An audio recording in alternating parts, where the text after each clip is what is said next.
Hello বন্ধুরা, good morning, welcome back to my channel. কেমন আছো তোমরা সবাই? আশা করছি সবাই ভালো আছো, সুস্থ আছো, আমিও ভালো আছি। তো আজকে হচ্ছে শুক্রবার, আর আজকে একটু হালকা, একদম হালকা রোদের একটা মানে ছিটে ফোটা দেখা যাচ্ছে। মানে ওয়েদারটা একটু নর্মাল আছে, মানে একটু বেশি না, হাওয়া দিচ্ছে আর এখনও মেঘলা রয়েছে, তার মধ্যে থেকে একটু একটু রোদ আছে, হালকা একদম লাইট। মানে জামা কাপড় শোকাবে না, তবে মানে একটা ঠান্ডাটা একটু কম আছে, কারণ রোদ আছে, বোঝা যাচ্ছে। তো যারা নতুন আসছো প্লিজ আমার চ্যানেলটা সাবস্ক্রাইব করে রেখো। পুরোনো সকল বন্ধুদের অনেক অনেক ভালোবাসা, আর পুরো ভিডিওটা দেখো প্লিজ। আর যদি ভালো লেগে থাকে একটা করে like, share, comment and subscribe করতে ভুলো না। তো আমি অনেক বেলায় ব্লগ শুরু করলাম, এখন ঘড়ির কাঁটা বাজে হচ্ছে 11:15। বুঝতে পারছো অনেকটা দেরি হয়ে গেছে ব্লগ শুরু করতে। আসলে পারছিলাম না, তার কারণ হচ্ছে মানে ফোনে এক ফোঁটা চার্জ ছিল না। কাল ওইখানে যে চার্জারটা থাকে সেই চার্জারে বাবাই রাত্রেবেলা চার্জ দেয়, আর এদিকে চার্জ দিলে কি হয়, আমি বিছানা থেকে অনেকটা দূরে থাকবো। তো ওর জন্য আমি কি করি, ঘুম থেকে ওঠার পর আমি সকালবেলা ওখানে দিয়ে দিই। সকালবেলা ঘুম থেকে উঠে দেখি চার্জারটা মেঝেতে পড়ে আছে, ওর ফাঁকে ঢুকে গেছে। তো ও তো ঘুম হচ্ছে, কী করে আমি চার্জার বের করবো, একবারে 5-6% রয়েছে। তো আর একটা যে চার্জার ছিল সেটা দিয়ে কোনো রকমে সকালটুকু মানে ছিল 15%, তারপরে এদিক ওদিক ফোন দেখতে দেখতে আবার 2% হয়ে গেছিলো। তো এতক্ষণ চার্জে বসিয়েছিলাম। আচ্ছা, কাজের কথা বলি, সেটা হচ্ছে ভাত হয়ে গেছে, বেগুন ভাজা হয়ে গেছে। মাম্মাম বেগুন ভাজা দিয়ে বা গোবিন্দভোগ চালে ভাত খেয়ে গেছে। টিফিনে দিয়েছিলাম মাম্মামকে, দাঁড়াও বলছি, টিফিনে দিয়েছিলাম কী দিলাম রে বাবা, ম্যাগি করে দিয়েছি। ম্যাগিটাকে চাউমিনের মতন করে টিফিনে বানিয়ে দিয়েছি। আর আমি এখন, আমারও খাওয়া হয়ে গেছে, বাবাই খেয়ে অফিস বেরিয়ে গেছে। আমরা বেগুন ভাজা দিয়ে ঘি দিয়ে ভাত খেয়েছি, বাবাইকে ডিম সিদ্ধ করেছি রাতের। এবার এখন রান্না করব, মেন রান্না দুটো বাকি আছে। বাসি বিছানার তোলা, ঘর মোছা সমস্ত কমপ্লিট, কাঁচা ভেজানো আছে, কাচবো। আর মায়ের ঘরে বাসি বিছানাটা এখনও তোলা হয়নি। তো বাইরে মোটামুটি জামা কাপড় আর নেই বলতে গেলে, ওই বাবার প্যান্টটা আছে, মায়ের নাইটিটাও রোদের মানে ওই জানলাতে দিয়ে দিয়েছি মায়ের ঘরে। আর এদিকটা অন্ধকার আসছে, আর এই জানলাতে বালিশগুলো মানে ইয়েগুলো দিয়েছি, মোজাগুলো দিয়েছি। তো এবার জামা কাপড় এখানটা মিলবো, তার আগে আস্তে আস্তে কাজ শুরু করবো। ভাবলাম যে তোমাদের সাথে একটু দেখা না করলে তো ব্লগটা তখন যত বেলা হবে শুরু করতেই আর ইচ্ছা করবে না। তো যাই হোক, কাজ তো আর বেশি কিছু দেখাতে পারবো না, দুপুরে রান্নাটা বাকি আছে। তার আগে একটা কাজ করবো ভাবছি, মাথায় হেয়ার কালার করব। তার কারণ হচ্ছে আমার কিছু হোয়াইট হেয়ার আছে, তো সেগুলোর জন্য আমি হেয়ার কালার করব। এটা না ব্ল্যাক করব না, আমি বার্গেন্ডি নিয়ে এসেছি। ব্ল্যাক করলে আরও চুল বেড়ে পাকা হয়ে যাবে। তো মানে এই শীতের কাজটা খানিকটা হয়েছে, আর এই ধারগুলোতে খানিকটা পাকা চুল হয়েছে। আমার মনে হয় লিভার খারাপ হয়ে গেছে, জানো তো, ওর জন্য এই সমস্ত হচ্ছে। যাকে এখন আমার কেন সবার দেখছি মাথায় পাকা চুল অল্প বয়সে। তো যাই হোক, এটা একবার আমি মানে অ্যাপ্লাই করেছিলাম, তারপর অনেক দিন প্রায় ছিল, 1 মাস মতন তো ছিলই।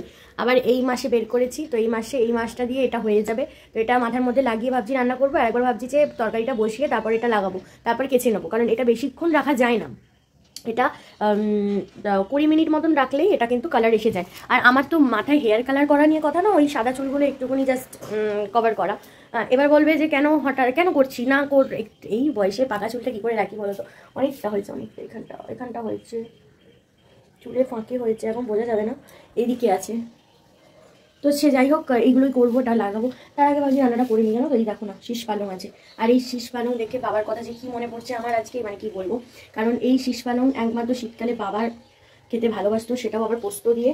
আর যখনই বাজারে যেতাম রবিবার, আমি আর বাবাই বাজার থেকে আসার পর যেই বলতাম, বাবা তোমার জন্য শীষ পালং এনেছি, দিয়ে হাতের মধ্যে যেই ধরাতাম, একগাল হাসি। মাছ মাংস তত নেই, শীষ পালং আনলে একগাল হাসি। তো ওর জন্য মনে পড়ছে আর কি, ঘুরিয়ে ফিরিয়ে মনে তো পড়েই, কিন্তু সব কথা তো সবাইকে বোঝানো যায় না। যাকে অনেক কথা হয়ে গেছে, চলো এটা আগে রান্না করে নিই। পোস্ত বাটবো, বেটে এটাকে করে তারপর হেয়ার কালার করি। জিরে ফোড়ন দিয়েছি, আর এবার শাকটা দিয়ে দেবো।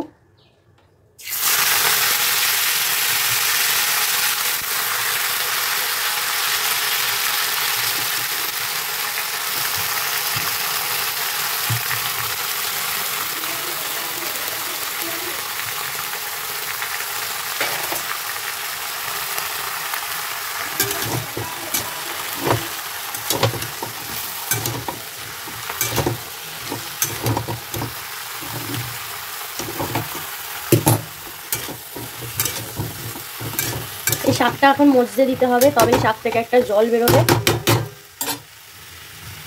তো শাকটা মজে যাক, ঠিক আছে। আর একটা জিনিস আজকে আমার লাগ ভালো হয়েছে, সেটা হচ্ছে এই দেখো পোস্ত বাটাটা কত সুন্দর হয়েছে। প্রথমে শুকনো খোলায় আগে বেশ করে ঘুরিয়ে নিয়েছি, তারপর কাঁচা লঙ্কা দিয়ে বেটেছি, সামান্য একটু জল দিয়েছি, বেশ সুন্দর পাইল হয়ে গেছে।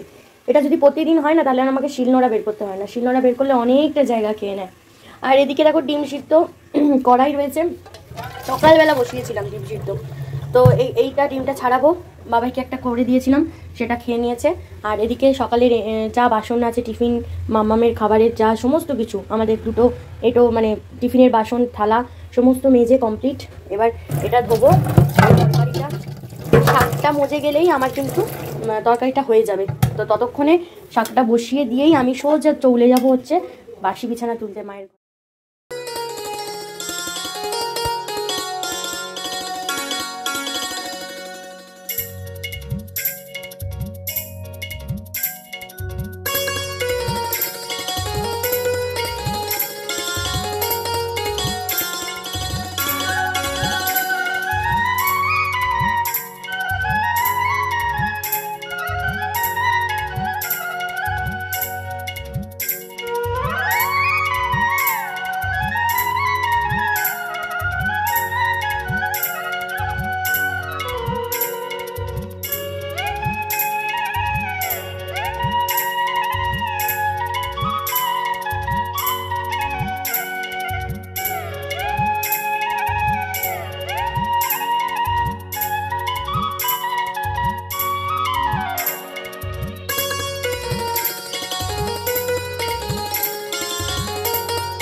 গুড আফটারনুন তোমাদের সকলকে।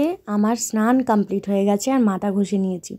মাথায় কালার করেছিলাম, সেটা করতে গিয়ে না আমার অনেকটা দেরি হয়ে গেছে, কারণ সেটাকে ভালো করে ধুয়ে কন্ডিশনার লাগিয়ে আবার ধুয়ে তারপর কাচাকুচি কমপ্লিট করে তারপর গিয়ে স্নান করেছি। আর আজকে কাচাকুচি কমপ্লিট বলতে আমি কিন্তু কাচাকুচি করিনি, আজকে মা এসে করে দিয়ে গেছে। অনেকটা বেলা, মানে আমার অনেকটা আজকে দেরি হয়ে গেছে বলতে পারো। আর রোদটা বেশ ভালো উঠেছে। তো এবার মাথার মধ্যে ঝটপট করে আমি একটু হেয়ার সিরাম লাগাচ্ছি, না হলে শুকিয়ে গেলে আর সিরামটা লাগিয়ে কোনো কাজ হবে না। আর এই সিরামটা খুব ভালো, তোমরা চাইলে আমাকে কমেন্টস করো, আমি তোমাদের সাথে শেয়ার করব। বেশ ভালো, হেয়ার ফল হতে অনেকটা হেল্প করে, মানে হেয়ার ফল না হতে বলছি। তো যাই হোক, এবার সেই দুটো পরে দৌড়াদৌড়ি করে আমাকে মেয়েকে কিন্তু আনতে যেতে হবে। এখন মনে হচ্ছে একটা যদি টোটো পাই খুব ভালো হয়। ভেবেছিলাম হেঁটে চলে যাব, কিন্তু এখন ঘড়ির কাঁটা কটা বাজে জানো? ঠিক 52 হয়ে গেছে, মানে 1টা বাজতে আর কিছুক্ষণ বাকি। আর 1:10 মেয়ের ছুটি হবে, তো কতটা তাড়াতাড়ি আমাকে যেতে হবে। তো ফাইনালি আমার কিন্তু রেডি হয়ে গেছি। এবার দেখো ভুলে গেছি সোয়েটার পরতে, তো আবার সোয়েটারটা পরে দৌড় দেবো। আর এই সময় না একদম দুপুরবেলা হয়ে যায়, টোটো পাওয়া যায় না। আসার পথে টোটো পাওয়া যায়, কারণ স্কুলের কাছে প্রচুর টোটো দাঁড়িয়ে থাকে। আর কিন্তু যাওয়ার পথে একা দেখলে না একদম টোটোওয়ালারা যেতে চায় না, কারণ ওদের একটু লস হয়, এটাই আর কি। তো যাই হোক, আমার সোয়েটার পরা হয়ে গেল। এবার মাকে মা তাড়া দিচ্ছে। আর 1টা বাজতে গেলে না মেয়েটা হাঁ করে বসে থাকে, কারণ সবাই বেরিয়ে যায়, ওভাবে আমি কখন আসবো আর ও কখন যাবে। চলো মেয়েকে নিয়ে আসি, লাঞ্চ টাঞ্চ করে সময় সুযোগ করে আসছি। হ্যালো বন্ধুরা, গুড আফটারনুন। শুয়ে পড়েছি খাওয়া দাওয়া কমপ্লিট করে। মেয়েকে মানে শুয়ে দিয়েছি। মেয়ের আসলে হঠাৎ স্নান করার পর খুব ঠান্ডা লেগেছে, নাক ছরছর করছে, কাঁচা জল পড়ছে, তার মানেই হচ্ছে ঠান্ডা লেগেছে। কালকে 2-1 ফোঁটা বৃষ্টির জল স্কুল থেকে ফেরার পথে মাথায় পড়েছিল, তো সেটাই আর কি। আর তারপর চান করে ভিজে চুলে শুয়ে পড়ে। তো এই হচ্ছে প্রবলেম। আমি জোয়ান খাচ্ছি আর মামামকে ওষুধ খাই দিয়েছি, আর নাকের মধ্যে ভিক্স লাগিয়ে দিয়েছি। ওই জন্য চোখ বন্ধ করে শুয়ে আছে। এদিকে মুখটা করো। ঠান্ডা লেগেছে, বিকেলবেলা পড়তে যাবে 6:30টার সময়। ম্যাগি এনে দিয়েছি। না মা, তোমার কি প্রবলেম হচ্ছে এখন? দুটো জায়গায় শুলে আমার নাক থেকে জল পড়ছে, আর সোজা হয়ে শুলে নাকটা বন্ধ হয়ে যাচ্ছে। মানে সদ্য সদ্য ঠান্ডাটা লাগলে যেটা আমাদের হয়, পাশ ফিরে শুলে নাকটা দেখবে নাক দিয়ে সমানে জল পড়ে, খুব অস্বস্তি হয় ঘুমোতে। আর সোজা হয়ে শুলে নাক বন্ধ হয়ে যায়, তখন নিঃশ্বাস নিতে প্রবলেম হয়। এটা হচ্ছে স্টার্টিং, ঠান্ডা লাগা স্টার্টিং স্টেজে এটা হয়। তারপর 2 দিন প্রচণ্ড ঠান্ডা লেগে থাকে, মাথা ধরে থাকে, এরকম একটা ব্যাপার হয়। নাক দিয়ে সর্দি, একটা মানে কাঁচা জল পড়া, হাঁচি দেওয়া, কাশি, যার হাঁচির প্রবলেম তার হাঁচি কাশি এই সমস্ত হয়। তারপর গা হাত পা গরম গরম থাকে। ঠিক 3-4 দিন পর সমস্ত কিছু ঠিক হয়ে যায়।